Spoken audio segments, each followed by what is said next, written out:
Not every film is deserving of Oscar consideration. Some lack plot, others sometimes the acting is painfully bad.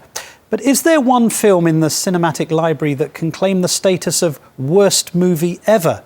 Indeed there is, and believe it or not, it's become a smash hit. And for Jeremy Hubbard, it's a sign of the times.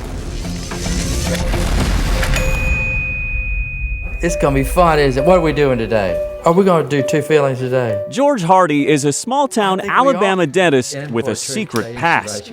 I was in a movie back in 1989. It's called Troll 2.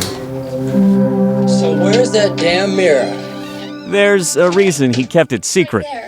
Look, there's no one other than us in there. Okay, so he ain't De Niro. Talking to me? Are you still smoking dope, Holly? But Dr. Hardy does hold a place in film history. He starred in what may be the worst movie ever made. We're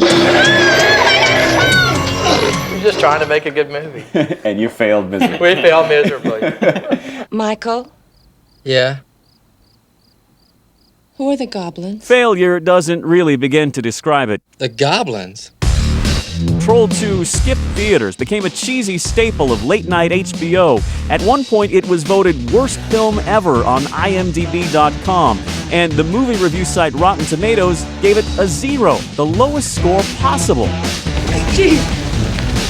Then there's the plot. It has absolutely nothing to do with Troll 1. There's not a single troll in the movie. You know what it means?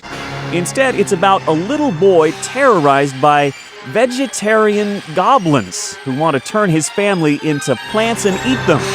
They're eating my mom. Michael Paul Stevenson played that little boy.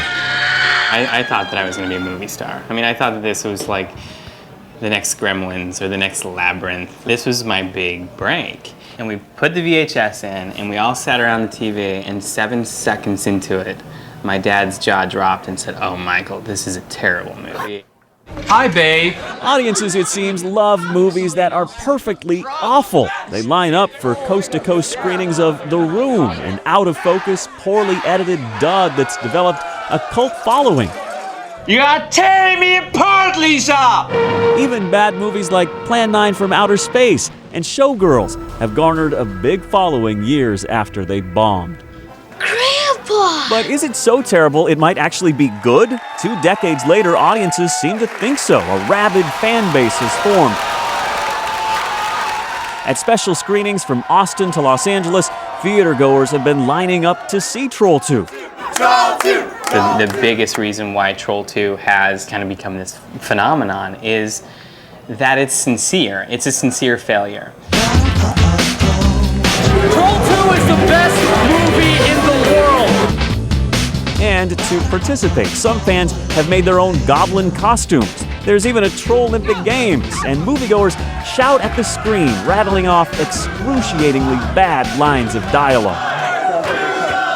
You can't piss on and you can't piss on hospitality. I won't allow it! How Oscar snubbed this movie, I will never know. That is my favorite line. Row, row, row your boat gently down. Whatever happened to the people behind the worst movie ever made?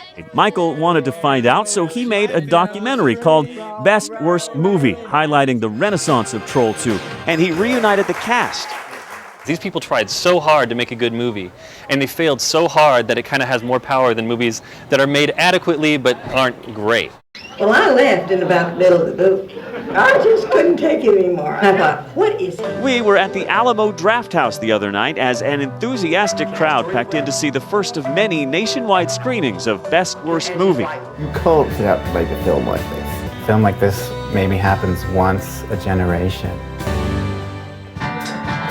The documentary, by the way, has achieved something Troll 2 never did. Critics actually love it.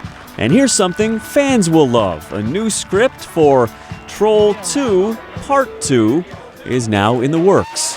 I'm Jeremy Hubbard for Nightline in Austin, Texas. Smells like box office gold. Our thanks to Jeremy Hubbard for that.